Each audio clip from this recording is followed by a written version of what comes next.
Okusalawo kwa kooti ensukulumu olwaleero kujja ababaka abakazibwako ba kiwajji ku muguwa nga ku bano kuliko Theodore Ssekikubo akiikirira abantu b'Erwemiyaga, Muhammad Nsereko owa Kampala Central, Wilfred Niwagaba owa Ndora East ne Barnabas Tinkasimire ow'Ebuyaga.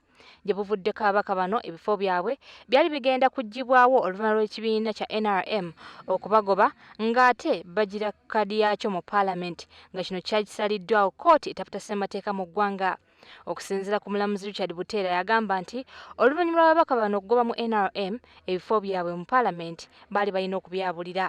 Buteera nga yeggatiddwako omulamuzi Mwonda baategeeza nti omukubiza w'olukiiko lw'eggwanga olukulu alangirira nti ebifo bino byali bikalu kyataakola wabula n'abafunye ebifo ebirala mwe batuula naye nga bakiikirira abantu baabwe abaabalonda.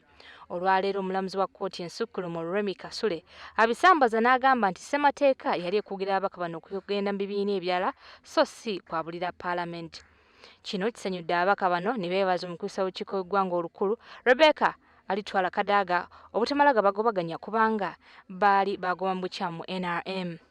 Omusango guno gugenza okusalibwa nga ababaka abamu ku bano tebazzeemu kwesimbawo nga bakozesezza kkaadi z'ekibiina kyabwe ekya NRM nga bagenda kwesimbawo ku bannamunigina.